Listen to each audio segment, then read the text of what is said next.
There's no verse on the board as far as I can see. Is there a verse anywhere? So what I'll do is, you don't need to rush at it now, it's too late. If there's no verse. If there is, bring it out. It looks like there's no purport to the next text. Yesterday Nitai Sachi Sutta Prabhu spoke on verse 7. And today there is verse 8, but there is no purport. So we'll read text 8 and then on to text 9. Is that okay?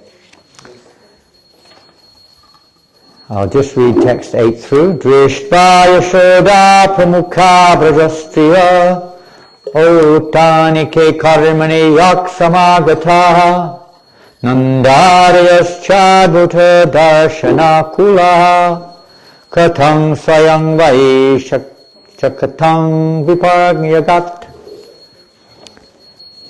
When Mother Yasoda and the other ladies who had assembled for the Uttana festival, and all the men headed by Nanda Maharaj saw the wonderful situation, they began to wonder how the hand cart had collapsed by itself. They began to wander here and there, trying to find the cause, but were unable to do so. It was a very big cart, apparently, with many, many utensils on that cart, which had just collapsed to the ground, being struck with the tiny little lotus feet of little Krishna. He was a little baby lying down under the cart while the festival of Uttana festival is going on. This festival literally means, Uttana means rising up. So Krishna was trying to turn over to try to rise up. So this festival, when the child turns and looks like he's trying to, get up, is a big festival amongst many festivals or ceremonies which are held to evoke auspiciousness to the child, removing all obstacles, all negativities, anything which may impede the child's growth or have ill effect upon the child. But the unique thing is about Krishna is that it seems various ceremonies were performed, some unexpected events would take place. Exception, to say the least.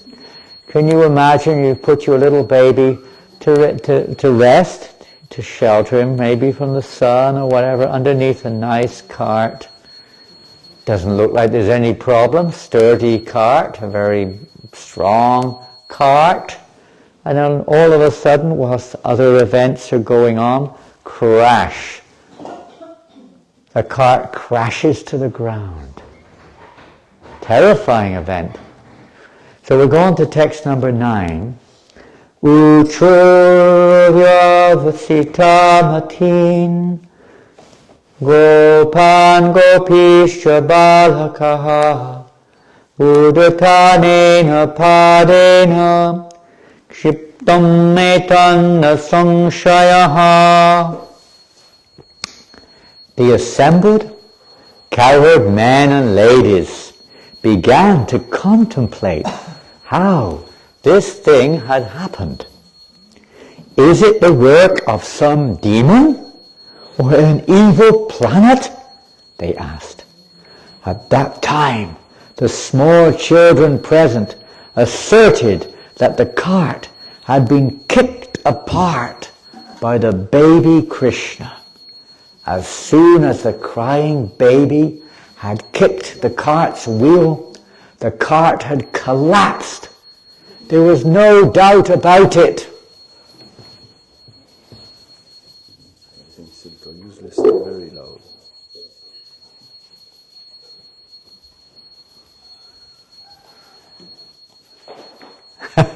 We can take it away if you wish. I don't know if we don't.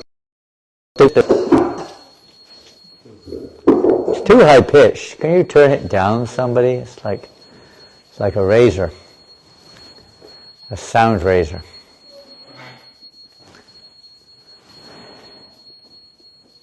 We have heard of peoples being haunted by ghosts, Prabhupada says. Having no gross material body, a ghost seeks shelter of a gross body to stay in and haunt. Everyone in the material world needs a body, don't we?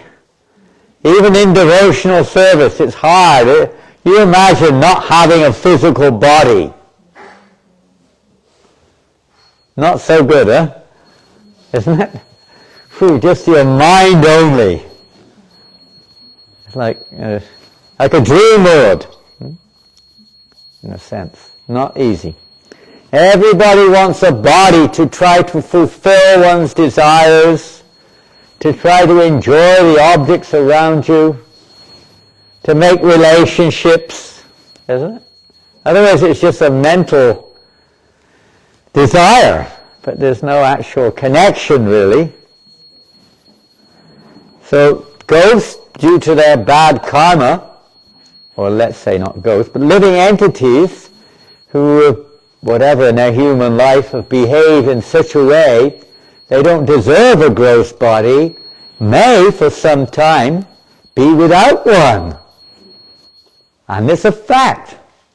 There are so many living entities like that causing disturbances. They especially attack children. That's a fact. And persons who are intoxicated, or persons who are in the mode of ignorance. You see many of these people on the street, sleeping on the street. Many of them are disturbed by ghosts. Many of them. They can't, get away! They actually go like this, you know. Because they're in a very vulnerable condition. So in Vedic culture especially, they would do all kinds of things to especially protect the children. So they're worried, is this some kind of ghost who's done this? Trying to disturb baby Krishna? They weren't totally wrong, actually. This demon, the Shakatasura, was a ghost, Prabhupada said, who had taken shelter of the handcart and was looking for the opportunity to do mischief to Krishna. Pretty unique ghost, huh? He took shelter of a cart, not of a human body or any other body, but of a cart. A mundane, lifeless cart. And he was in there. When, of course, he had a mission. He was an emissary of Kamsa. Another one intending to kill baby Krishna. When Krishna kicked the cart with his small and very delicate legs, the ghost was immediately pushed down to the earth and his shelter dismantled, as already described. This was possible for Krishna because he had full potency, as confirmed in the Brahma Samhita. Altogether, Brahma Samhita 5:32. Angani yasya sakalendriya vrittimanti pasyanti panti kalayanti chiram jaganti ananda chinmaya sadujvala vigrahasya govindamadi purusham tamaham bhajami. Have you heard that before? Ever heard it? No? If you come for daily reading, you may have heard it, huh? Is that right? Every morning in every ISKCON temple, at least where there are deities, this mantra from Brahma Samhita is sung. And Prabhupada loved it so much. Let's just see what it means. Sometimes we sing things and we hear things. Can you get my computer out? It's a little tricky for me to reach that. We sing things, we hear things, we don't kind of capture what it means. And some of you probably know, some of you may not. Thank you.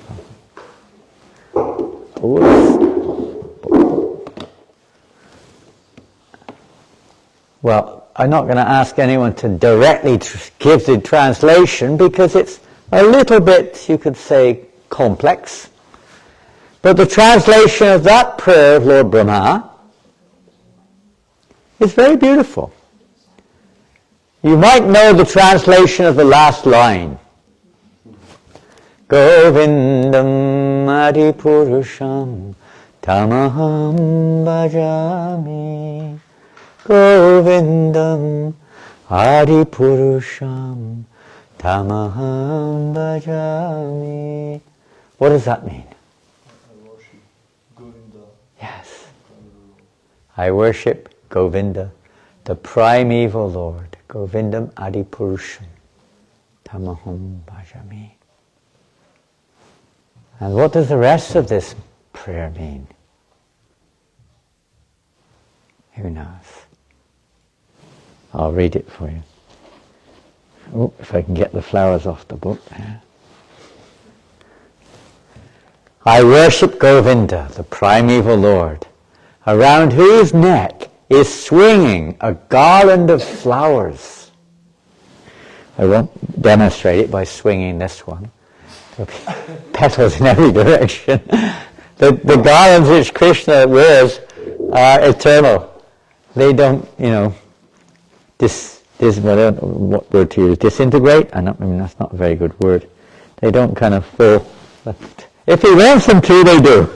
But they don't generally. They're everlasting. But the garlands in this world, they're beautiful. They're gorgeous. Even there's a beautiful scent coming from these white roses. I've seen these little white roses. They're the most fragrant, practically. Most of the roses don't have so much fragrance, but this little one, white one's nice. Around whose neck is swinging a garland of flowers, beautified with the moon locket, whose two hands are adorned with the flute and jeweled ornaments, who always revels in pastimes of love, whose graceful threefold bending form of Sham Sundar is eternally manifest. And that's, hold on. I think we got the wrong verse there. It's a beautiful verse. Where are we? We've got the wrong one, haven't we? That was also a beautiful verse. Here we are. I worship Govinda. Double nectar this morning. I worship Govinda, the primeval Lord, whose transcendental form is full of bliss, truth, substantiality, and is thus full of the most dazzling splendor. Each, this is the key line for this particular subject matter, each of the limbs of that transcendental figure possesses in himself the full-fledged functions of all the organs, means all the bodily organs, and eternally sees, maintains, and manifests the infinite universes, both spiritual and mundane. In other words, Prabhupada says, with any of Krishna's organs, he can do anything he likes. Can you kick with your ears? Can you drink with your toes?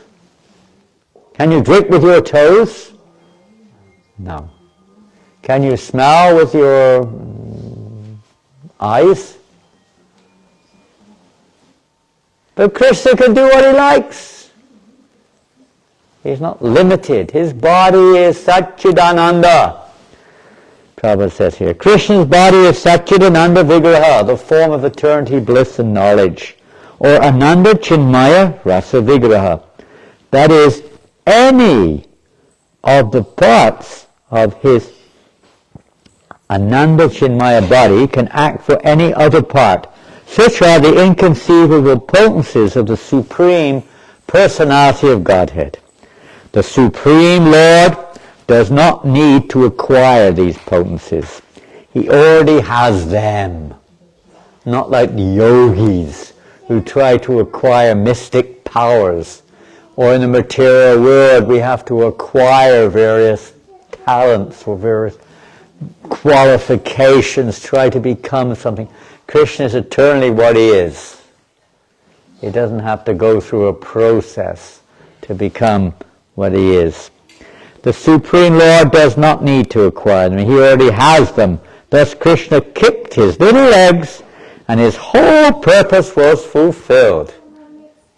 You ever notice that sometimes, I don't know if you ever, when I was a kid, I didn't do it actually, but the desire to smash things was quite an attractive proposal. Did you ever feel like that sometimes when you were a kid? You know, little boys especially, maybe not girls, I don't know. But maybe when they get older they feel that. But the boys when they're young, it's like, you like to smash things, break it, smash it to pieces. It's kind of fun, You see the whole thing collapse. It's kind of fun. And during Krishna, this was a pleasure pastime to see that cart crash to the ground. All the utensils in all directions smashing to pieces and rolling on the ground and smashing against things. It's fun, it's exciting. It awakens the adrenaline in your system, that sort of excitement. And Krishna, not the same way exactly, but his whole life is based on that. In fact, the whole existence, everything is based on this principle of pleasing Vladimir Shakti, isn't it? To bring pleasure to Krishna. Everything. There's a boyhood, childhood pastimes, very sweet. Also, when the handcart broke, an ordinary child could have been injured in many ways. But because Krishna is the Supreme Personality of Godhead, he enjoyed the dismantling of the cart and nothing injured him. That's the unique thing. He did it in such a way, it's a big cart, he's underneath it. If it collapses, you'd expect that he would be crushed under the cart. But nothing happened. It just went left and right. Similar to when he pulled down the twin Arjuna trees. Another joyful pastime, but fearful for the residents of Vrindavan. Probably the Arjuna trees were probably even more fearful. This was also very fearful. Mother Yasoda was in panic, complete panic.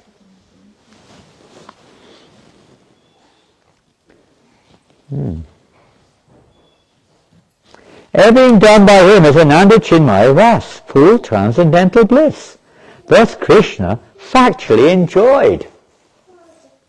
Everything, the devoted, everything, even their moves, their reaction to it, is for the enjoyment of Krishna.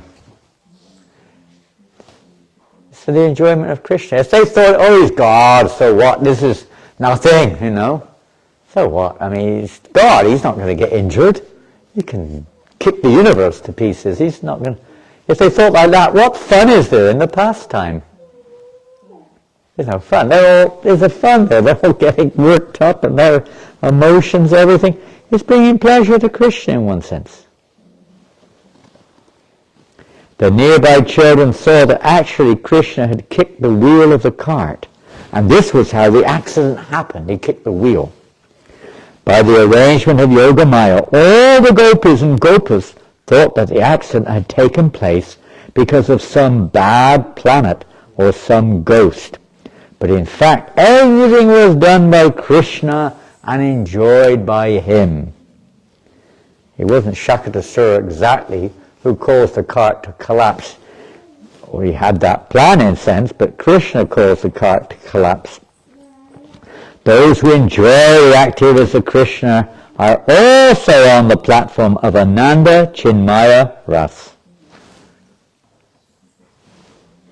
If we enjoy those pastimes of Krishna, Ananda Chinmaya Ras, the exact translation means bliss, full of bliss and truth.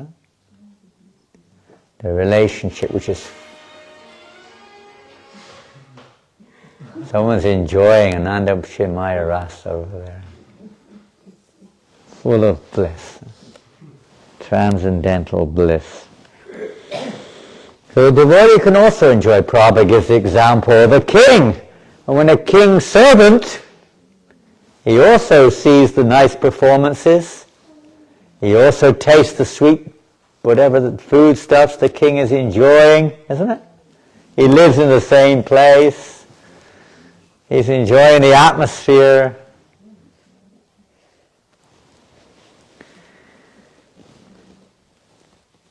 When one develops the practice of hearing Krishna Katha, he is certainly transcendental to material existence, as confirmed in Bhagavad Gita. Sagunnam samatityaitan brahma bhuya yakalpate. Unless one is on the spiritual platform, one cannot enjoy the transcendental activities of Krishna. Or in other words, whoever engages in hearing the transcendental activities of Krishna is not on the material platform, but on the transcendental spiritual platform. What a beautiful purport, isn't it? Earlier in this chapter, at the beginning, at the first verse of this chapter, I think it is. Let's see. I was reading it yesterday.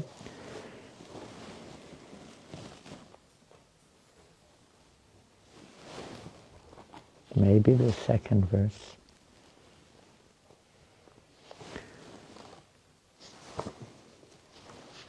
The killing of the demon Trinavarta. Here. King Parikshit said, "My Lord, Shukadeva Goswami, all the various activities exhibited by the incarnation of the Supreme Personality of Godhead are certainly pleasing to the ear and to the mind." You've heard something like that before? Famous verse in the third canto of the Srimad Bhagavatam, isn't it? Satam pasangam mamavirya samvido bhavanti ritkarna rasayana kataha. In the association of devotees, these topics are very pleasing to the heart. In this case, mind, heart, same thing, and the ear. Very pleasing. Simply by one's hearing of these activities, the dirty things in one's mind immediately vanquish or vanish. I was thinking as I read that this cart is full of utensils. It's just like the cart of our mind, isn't it? It's full of all kinds of anarthas. Is it not? All kinds of non-Krishna thoughts or speculative thoughts or attachments in various forms. And by hearing this pastime, this is one of the effects you can hear from Bhaktivinoda Thakur, who describes the various effects.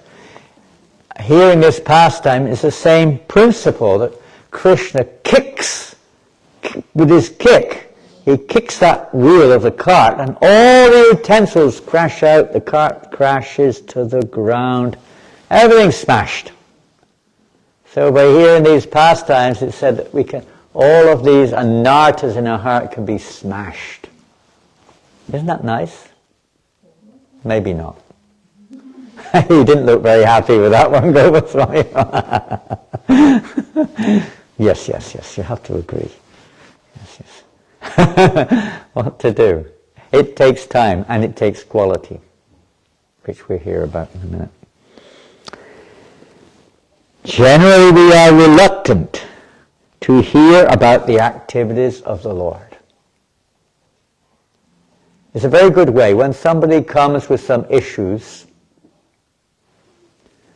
some complaints, it's a good one, Gandharvika, listen carefully. They come with their issues and their complaints. Oh, wonderful. I was just reading from the Srimad Bhagavatam. Listen to this. And you just keep reading, and you will find that they'll either become purified of all their problems, or they'll go away. One of two things, usually. Or they'll fall asleep. Maybe three. Either one is good. Either of those three. You can try your level best to solve the problems, but they will never, ever be solved. You may get rid of one, and don't worry. There's another one waiting to come on the front line. There are no end of anarthas waiting to manifest. Nivrittatarshi upagiman bhavoshidi chotur manobhiramat ka uttama shloka gunanavadat. What is that verse? Who knows it? Who speaks that verse? Isn't that Parikshit Maharaj? 10.1.4, I think, Bhagavatam. And what does he say? What is this verse? Uttama shloka gunanavadat. That means topics about Krishna. Glorification of Krishna. Uttama shloka gunanavadat. Bhavoshiti. That means the medicine to cure us of all of these diseases.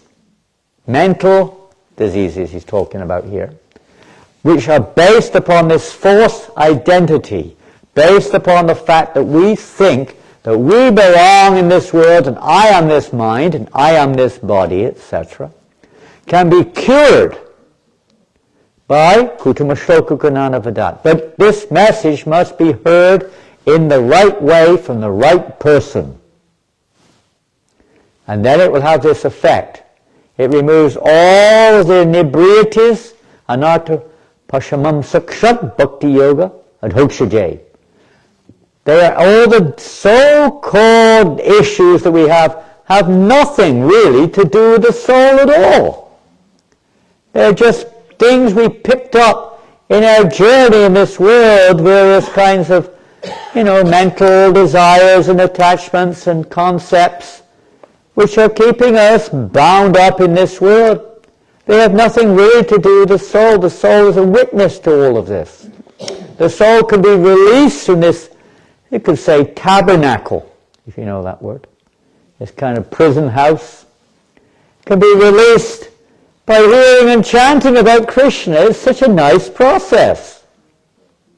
Such a nice process. But here, Parikshit Maharaj says, generally we are reluctant to hear about the activities of the Lord. Oh, I'm really busy right now. Nice pastime, but I've got things to do. At least I have in 2 hours' time. I better bring it forward. I've got to rush quickly. I've got an appointment. I've got something else to do. I went to class this morning for a few minutes at least. I'm busy. Unfortunately, we don't have that taste. But Krishna's childhood activities are so attractive that they are automatically pleasing to the mind and ear. Of course not. Again, there has to be a quality, or at least some desire there. We want to become purified. We want to hear about it. That's Krishna book, huh? Prabhupada, we've been listening this week to Srila Prabhupada in I don't know what year, 60-something, 68 or 9, when he dictated, I don't know if you've got those records, Prabhupada dictated the Krishna book. Huh? He must have just gotten I think Garga Muni got one of these dictaphone recorders for him, and Prabhupada knew immediately how to use it. Garga Muni couldn't work it out, but Prabhupada, who was never really accustomed to modern technology, immediately knew how to work with things. And he started using it for, recording, and then others would, take the recordings and transcribe the recordings typing it and so on for printing. So he did that with the Krishna book. It's all recorded. You can hear it pressing, every few seconds there's a click, and Prabhupada then says another few words, and it goes on like that. Amazing. He speaks the whole Krishna book from beginning to end.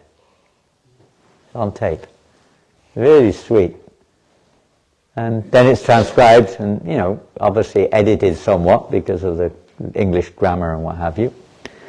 But so nice to hear, just hearing the Krishna book. And Prabhupada gave us the Krishna book, practically speaking, before most of the other books. There were only Bhagavad Gita, maybe teachings of Lord Chaitanya.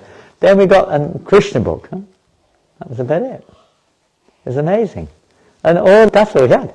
We had nothing else. The first book I ever got was Krishna book. We used to read it all the time. And there would talk about it in the kitchen. Of course, now it's like, oh God, I've heard that before.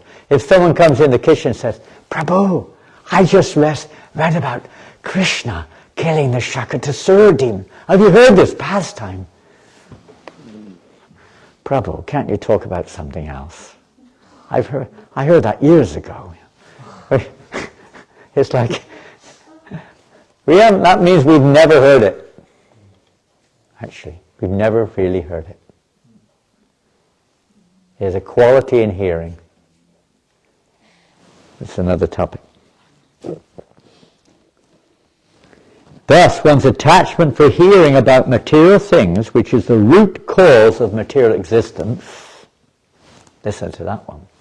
The root cause of material existence is by hearing about material things. News,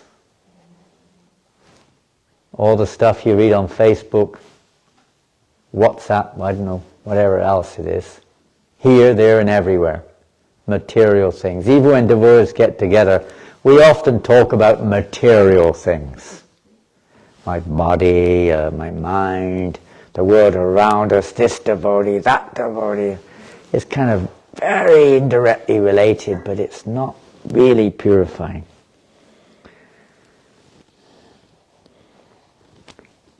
The root cause of material existence, one's attachment for hearing about these material things vanishes, and one gradually develops devotional service to the Supreme Lord, attachment for Him, and friendship with devotees who give us the contribution of Krishna consciousness. That's why we have to hear. Nivritta Trishna means those who have no attraction for hearing material things. They're not interested. They want to hear topics related to Krishna. If you think it fit, kindly speak about those activities of the Lord. And then he starts to speak, Sukadeva Goswami. And now recounting, and we're hearing now about Shakatasura. So I want to read something. I remembered, and of course Goswami Prabhu will know very well, reading this not long ago actually. This is from the Gopal Champu. You may not have read it, and I'm not even suggesting you do. But it's a script by Jiva Goswami. And Prabhupada talks about it sometimes, but there's a beautiful description here of this killing of the Shakatasura demon, which we'll now read. Huh? Oh, that's okay. We've improvised. Here we go. Breaking the cart and other pastimes. Snigdakanta. There's Madhukanta, Snigdakanta. This one, Snigdakanta, is speaking. And he's talking about the breaking of the cart. After 3 months, according to the constellations, when the moon was in Rohini constellation, Yashoda held the bathing festival for the child. This is part of we already heard the Uttana festival. It's like we have Uttana Ekadashi. That means the Ekadashi at the beginning of the waxing moon, when the moon starts to rise again. It means rising. At that time, an attractive bed studded with gems, was arranged in the house with a little perfumed pillow and fine sheets. The child shone like a sapphire on that bed. It appeared that a blue lotus was floating on the Ganga, or Narayan was resting on the milk ocean. The child lying on his back, giving fame to his mother and joy to his father, full of strength and most attractive, turned over on the morning when the moon entered Rohini constellation. Very auspicious moment. Seeing that the child was sleeping, with his side pressing the bed down, the nurse informed Yashoda, filled with bliss and desiring auspiciousness for the child. At the order of Nanda, she called the women and arranged for a huge festival which would give happiness. During the festival, there were women assigned to protect the house. Those who were called to protect the place were ordered as follows. Mother Yasoda gave the order. The child's birth constellation has arrived, and there will be a celebration of the child's turning over. Many have come for this festival. You should remain here to protect the house. Repeatedly she said this. What thief resided in Braj? Is there a thief? The child will, if there is a thief, the child will steal his heart. The rites were performed with colorful music, auspicious songs, and chanting of Vedic mantras by the best of the Brahmanas. Then the child was bathed, clothed in yellow cloth and ornamented. He was protected with mantras and glances. To manifest the highest joy, women came from everywhere, and all were engaged in activities. They made the child lie in bed in the lower part of a cart as huge as a house, which was standing in the yard. And they placed young boys of 5 years' age around it. The bed was like a swing in the midst of 4 supporting pillars. The swing had coral feet and an emerald slab at the base. It was covered with red silk ribbons and an even mattress of cotton. The baby was situated on top of this gently swinging bed. From the top, various colorful pieces of cloth hung down. Touching these with his hands, the child made sounds and laughed. After the worship, as performed by the Brahmins, gifts were offered. This lasted for 1.5 praharas. A prahara is about 3 hours. That's about 4 or 5 hours. Without cessation, another demon sent by Kamsa to find newly born children was in the sky thinking, this child who has killed Putana is in the lower part of the huge cart. It seems no one can harm the child. Putana died on taking a disguised form. I will not take another form, but will do activities to fulfill my goal. He then entered the cart unseen by others. When the demon entered the cart, the wheels sank into the earth, and the axle became tilted. At that time, the child wanted to drink milk, but could not get any. Disturbed, you know very well, Gandharvika, she wants to drink milk, huh? If you're not there, she might get a little disturbed. Disturbed, he kicked up his foot, tender as a new lotus petal.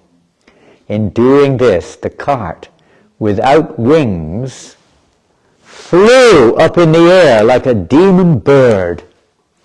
Out of eagerness and then crashed to the earth. First of all, the cart flew into the air and then crashed to the ground. Arjuna describes this in Vishnu Dharma. Arjuna, this demon, I'll read the English. Krishna broke the cart with the tip of his foot, even though the cart was tall as a palm tree and very heavy, long and wide. Who except you could do this? This demon did not have a form, and thus Krishna destroyed him just by his appearance in the sky. It is amazing that it happened simultaneously, like the tall fruit falling and the crow landing on the branch.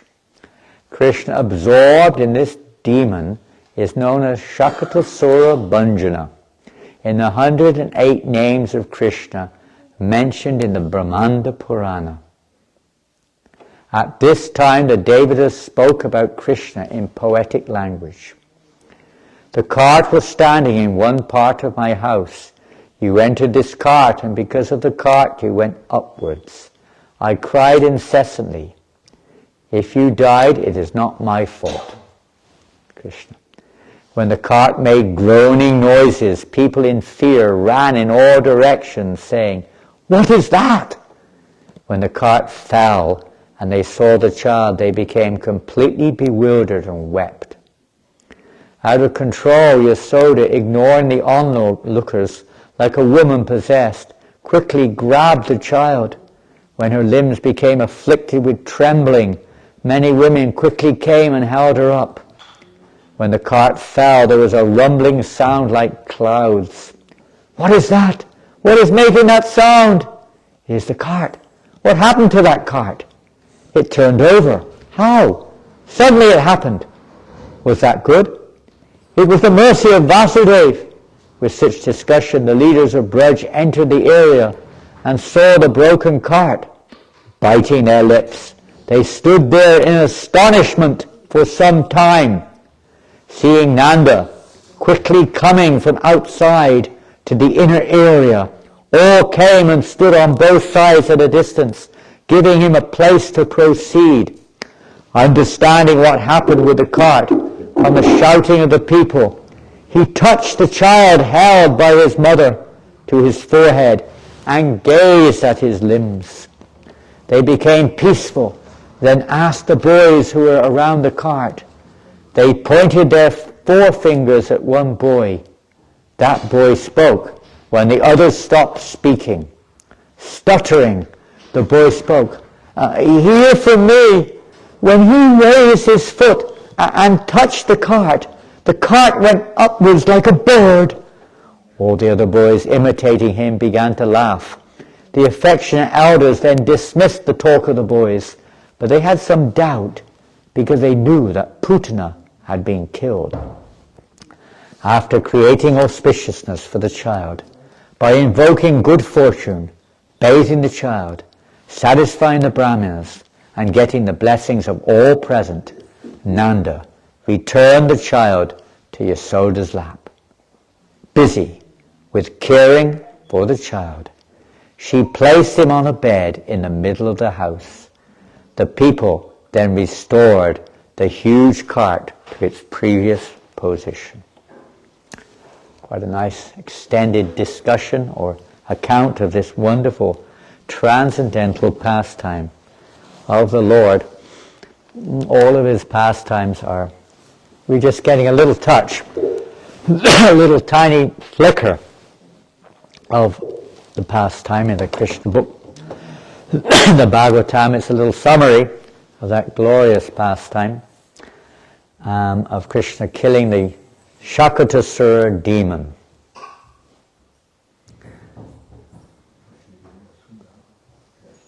Yeah. Nudinam, who knows that verse from the Nectar of Instruction? We have to hear it, yes?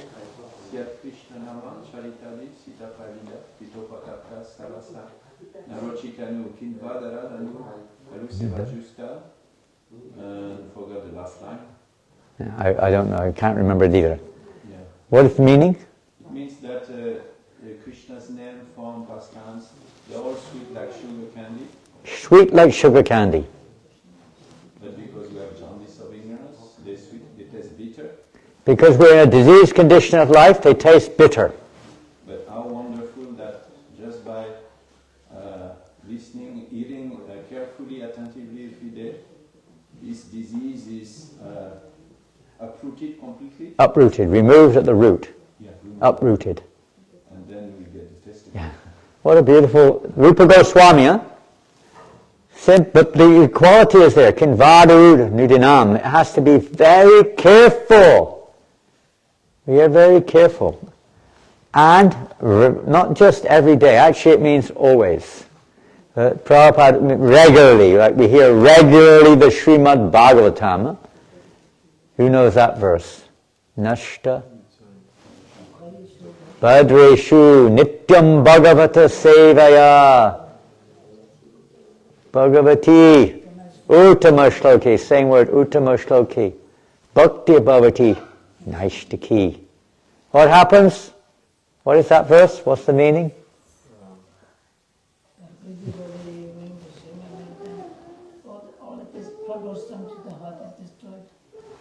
All the dirty things in our heart are destroyed by regularly hearing Srimad Bhagavatam and rendering service. But particularly hearing Srimad Bhagavatam, and we're here in a minute, that also includes rendering service, all the dirty things in the heart are removed. It's a simple process, which we, unfortunately, because we're a little diseased, it doesn't taste so sweet. We'd rather hear the news. We'd rather hear some gossip. We'd rather hear some criticisms. We'd rather hear some mundane sense story, isn't it? Something which we used to do when we were a kid, something which we have an affinity towards. But hearing about Krishna, this is this topic is supposed to be. In the Bhagavad Gita, Krishna says, Matchita matgata prana bodhiyantak parasparam kathiyantascha mam nityam tasyanti cha ramanti cha. It's joyfully, very, very sweet, very joyful. Thoughts of my pure devotees dwell in me. They great satisfaction talking about me, hearing about me. It's the most pleasing of all because it's our constitution. Krishna is Satchidananda. When we hear about him, as said in the verse, we also are on that platform. Ananda Chinmaya. We're on that platform also. You're on that platform. You can actually read, but the Kintvadara, the quality, very carefully hearing it, attentively hearing those subject matters. The same with chanting the holy name. I'll read something from, let's see if we can find it, that is, from Srila Bhakti Siddhanta. So we've got too many pages open here. Doing too many things at once. I'll read something first from the 11th canto of Bhagavatam. Beautiful verses. Actually, no, this one's from the 12th. For a person who is suffering in the fire of countless miseries and who desires to cross the insurmountable ocean of material existence, there is no suitable boat except that of cultivating devotion to the transcendental taste for the narrations of the Supreme Personality of Godhead's pastimes. There's no other boat. Bible says, this is the mission of the Krishna consciousness movement. To hear about Krishna and thus be liberated from material bondage. That's what this mission's for. Don't forget that. And another verse here from, I'm not sure, 10th canto. No, I've read that. And Bhakti Siddhanta Maharaj, he was asked the questions. This is from, what's that book of Bhakti Siddhanta Maharaj's? Various questions and answers which are given. I can't remember what it's called. Anyway. Huh? No. Why do we not appear, question, why do we not appear to be making advancement despite our repeatedly hearing Krishna Katha? Why do we not appear to be making any advancement despite our repeatedly hearing Krishna Katha? As we may not be hearing it enough, that's one thing. But still, we sometimes chant, and most of you are chanting Hare Krishna, I hope. And many of us have been chanting for many years, isn't it? I don't know everybody, but I've supposedly been chanting for 53 years now, almost. What is it now? It's 84? 81? Yeah. Almost 53 years. Reading the Krishna book. And he says, Bhaktisiddhanta Maharaj answers, how can we hear if we keep our ear holes blocked?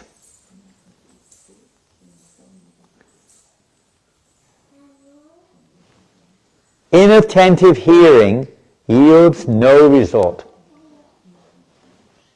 What to speak of inattention, we must not hear only with the mind, because the mind is restless. Hearing means following. What is the use of hearing if we do not follow what we have heard? That is why we must hear Hari Katha with our life.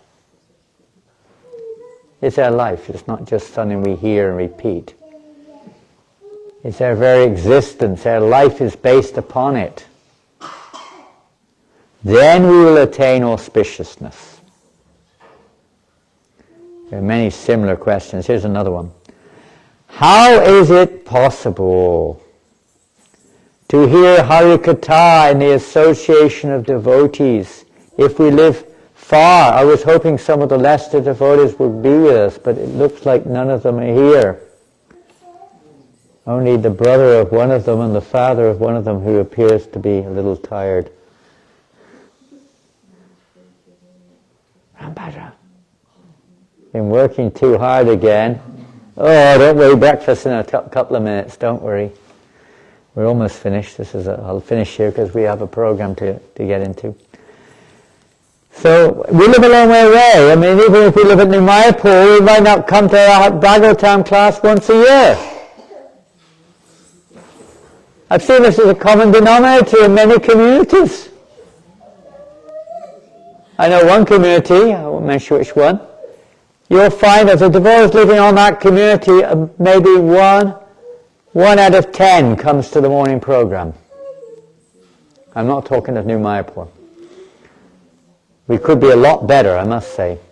But still, it's not to say we should take that as a justification of, oh, we're doing good or something. In some communities, many come.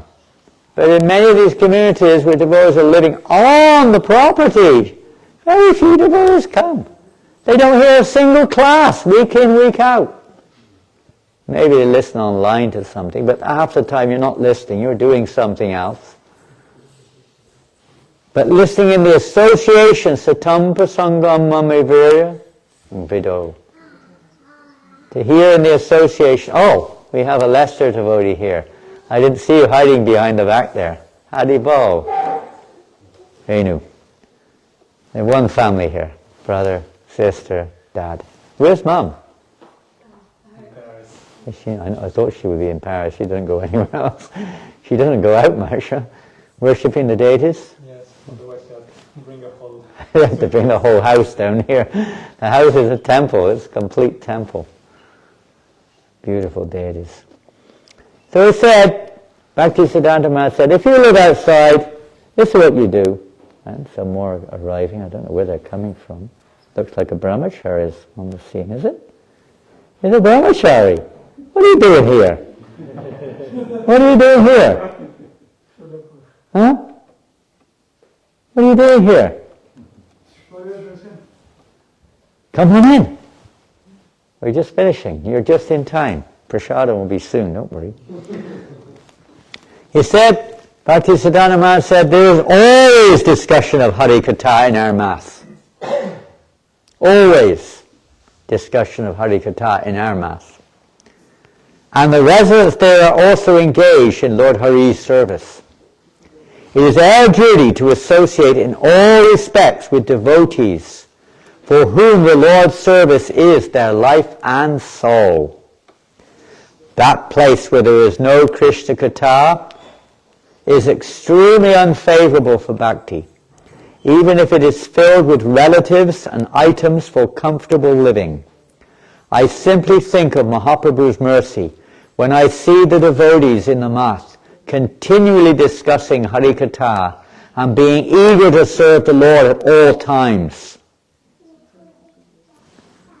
That's when he sees Mahaprabhu's mercy in manifesting. When there's always Katha, Hari Katha Lilamrita, always going on, constantly, Hari Lilamrita.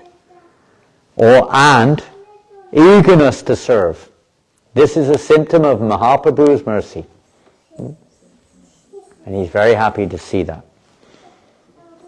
Pious persons who desire their own good should visit the mats from time to time and hear Krishna Katha from the spiritual master and the Vaishnavas. If we have a taste for Krishna Katha and a propensity to serve Krishna, then that taste will keep us aloof from bad association. Or even if you are living 100 miles away, or even if you are living on this property, without a taste for Krishna Katha, this bad desire or this tendency to be influenced by bad association will not go away. But by hearing from the right source Krishna Katha, regularly as you can, then that taste, or let's say the effects of bad association, will be removed. By always reading spiritual subject matters and studying the literature written by the Mahajans, while constantly begging for Sri Guru Gauranga's mercy, we can attain the result of hearing Krishna Katha from the mouths of the devotees. So now we're referring when we're not in the association. Read the literatures, study the literatures, hear from the Mahajans, and pray for mercy. Although in this material world we cannot always meet with devotees from the spiritual world, the pastimes and conversations of the devotees who were contemporaries of Mahaprabhu have been permanently recorded in books. Therefore, there is no need for disappointment. If we live somewhere and discuss Krishna Katha, we will certainly attain auspiciousness, and nothing, not even Shakatasura, can harm us. He will be smashed also. All those anarthas in the form of vessels will be smashed. If we simply engage in discussing topics of the Lord, or living anywhere by the Lord's mercy, we can realize the glories of devotional service, the Lord's mercy, and come to remember the Lord in our day-to-day life. A devotee should live wherever the Lord is pleased to keep him, and should forget his own material miseries. When the propensity to serve the Lord is awakened in the heart while discussing Hari Katha in the association of devotees, then he will automatically remember Hari under all circumstances. In order to test us, the Supreme Lord is always present behind what we can see. That's a very important point. Whatever situation we find ourselves in, the Lord's hand is behind it.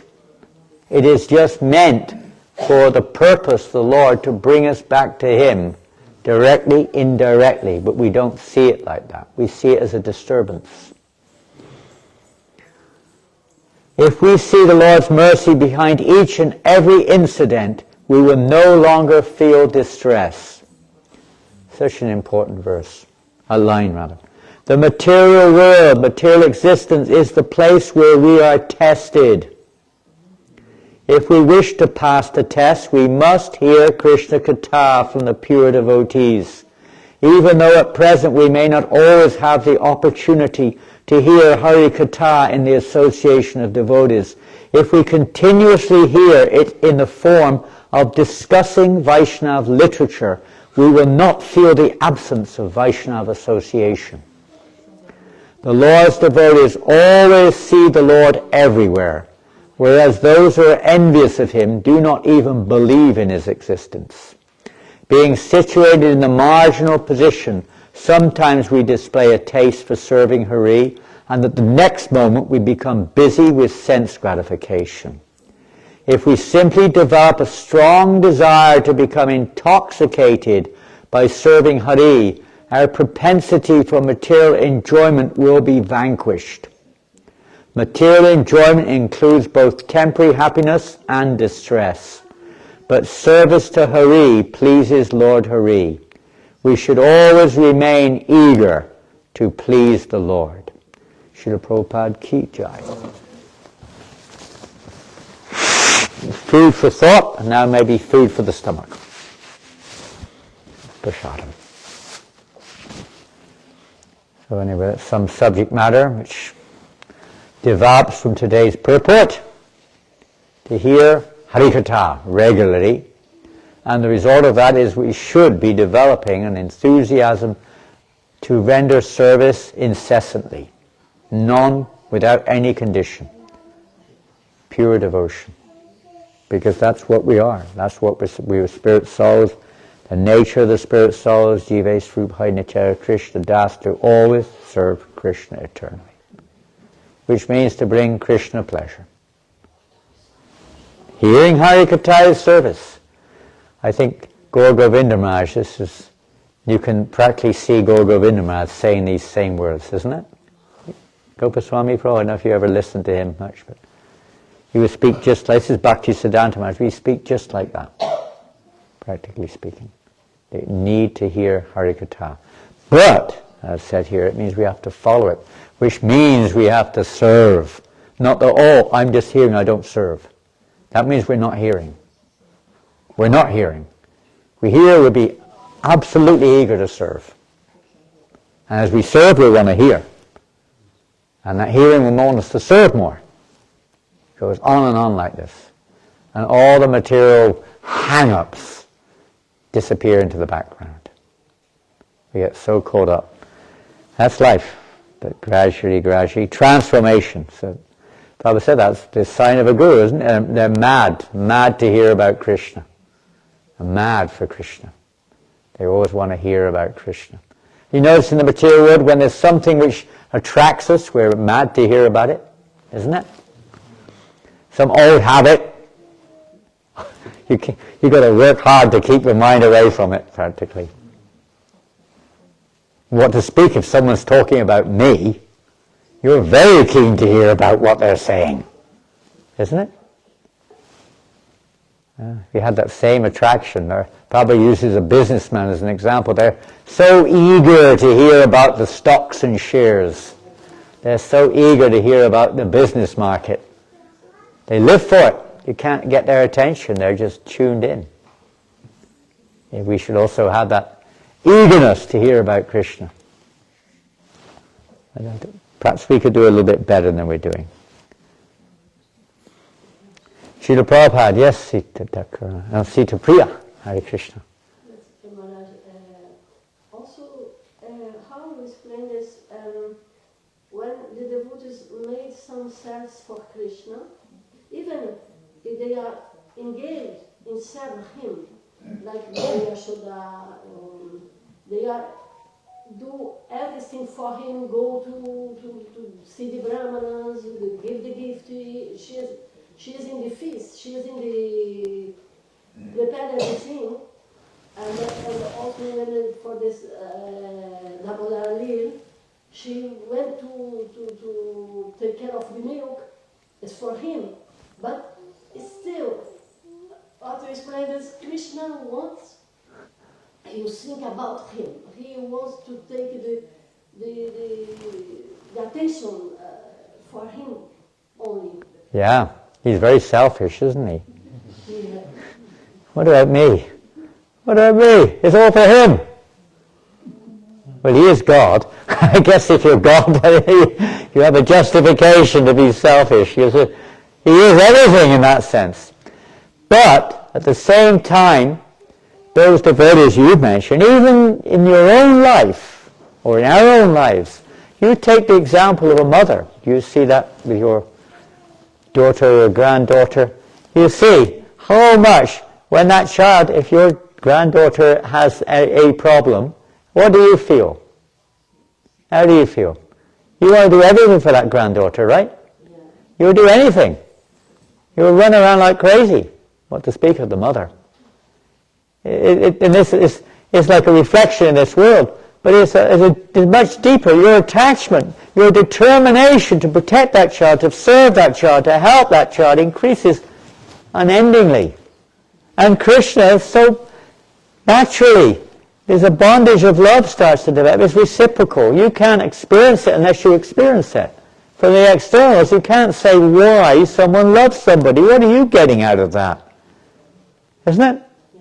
But it's a feeling which only if you have it, you have it. You can't say why. What do you get out of that? You know, you give a book to... many times we've all thought like that, I'm sure. People read it. What are they going to get out of it? I mean, let's just quickly look back at today's verse. I don't know if I got it on the screen even, but let's just look at any verse from the Bhagavatam. Okay, here we go. Oh, this is from the Brahma Samhita, but, you know, I mean, what will they get? They open up the book, some ordinary person on the street. I worship Govinda, the primeval Lord, whose transcendental form is full of bliss, truth. Well, what are they going to get out of that? You know, their mind's thinking of sex, their mind's thinking of sport, their mind's thinking of whatever it is, something or another, work, politics, family, something. Their mind's absorbed like that. But when the mind of those devotees is only thinking of Krishna. What it means, devotional service is not a question of satisfying ourselves. That's not what it means. Pure devotional service does not have a single remnant of satisfying oneself. Mixed devotional service still has an element of satisfying myself. Pure devotional service does not. It is simply satisfying Krishna, that's all. Everything about it. So whatever is arranged by Yogamaya, by Krishna's internal potency, is exactly what Krishna wants for satisfaction. And that's what everything's for. It's hard to envision this in our present condition. But that's what existence is about pleasing Krishna. And Krishna doesn't force anyone. We do have that minute, there's nothing really pleasing to Krishna. It's not very pleasing to force somebody to love you, is it? You know, if you're married and you try to force your wife to love you, it's not really, it doesn't work, you know. It's got to come from the heart. So Krishna doesn't force it. But everything else which is arranged, the material world for instance, is related to that we come to that realization. It seems like an awful long, almost eternal pain or suffering of some kind. And from the mundane perspective we do measure things, but from the eternal platform it's not. It's just like a dream. When you're in the dream it seems like it's how to utilize. That's daily worship is solely and wholly for that purpose, you could say. It's clearly dressing the deity the way the deity would like to be dressed. In the mixed stage we'll be thinking of how I like to dress or how I like to eat. But in the higher level is exactly what Krishna would like. And of course that's a higher thing again with consciousness. But everything is done for the pleasure of Krishna. Why do we have cows? It's not that we're necessarily a drinker of milk, because it pleases Krishna. Cows please Krishna. Krishna wants milk from the cows. Cow's milk. Krishna wants cow's milk. He wants cow's milk, butter, ghee, yogurt, this cheese, whatever it is. That's for his pleasure. Why do we have a temple? For the pleasure of Krishna. Why do we decorate the altar? For the pleasure of Krishna. It may also bring relative pleasure to others. That's the idea, so they become attracted. But ultimately the purpose is to please Krishna. Why do we offer arti? We didn't work that one out. What is that doing for anyone? It pleases Krishna. It's not our business to say, you know, I can say, why is this pleasing to you? Well, it does. You know it pleases you. You don't have to justify it. Krishna doesn't have to justify why it pleases him. doesn't please me, so why should it please you? That's our independent, self-centered, for the pleasure of Krishna. Reading, hearing the holy, chanting the holy name pleases Krishna. Why? You say, well, we pretty self-centered guy. Huh? What do you think, Chris? They sing your glories all day long. Hare Krishna, Hare Krishna, almost the same. Hare Christopher, Hare Christopher, Christopher Christopher, Hare Hare. You won't get very high on that one.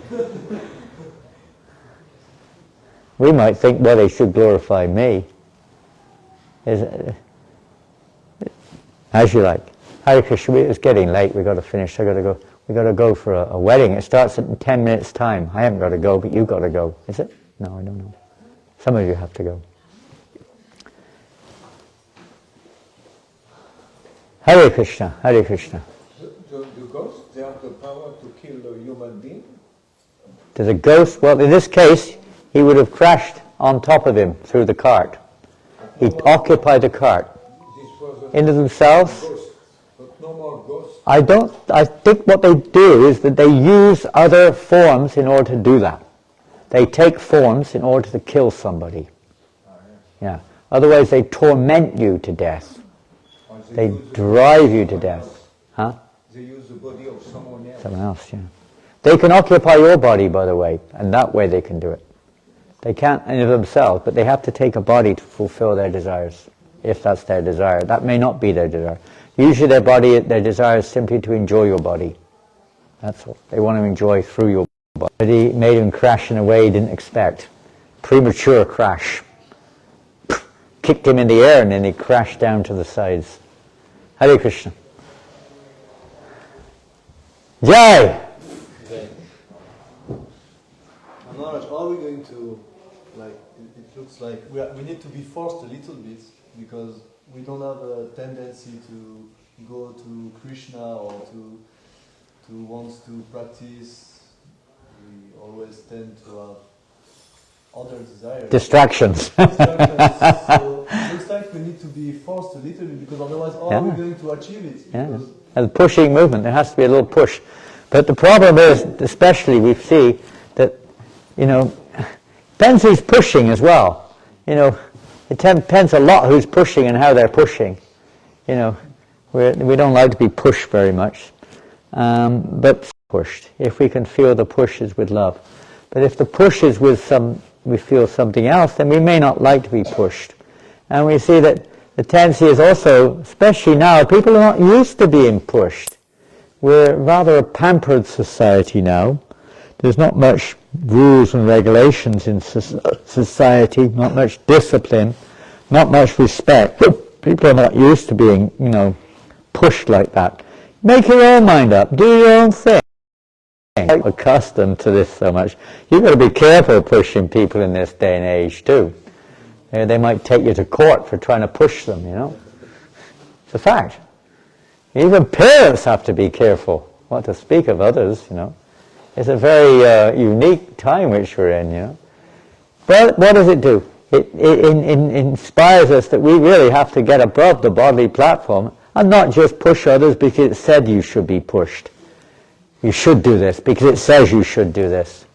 Not just because of this, but because there's a genuine understanding what is the welfare of that living entity, that it's really, Prabhu, it's really for your benefit. That otherwise, if you don't want it, what to say?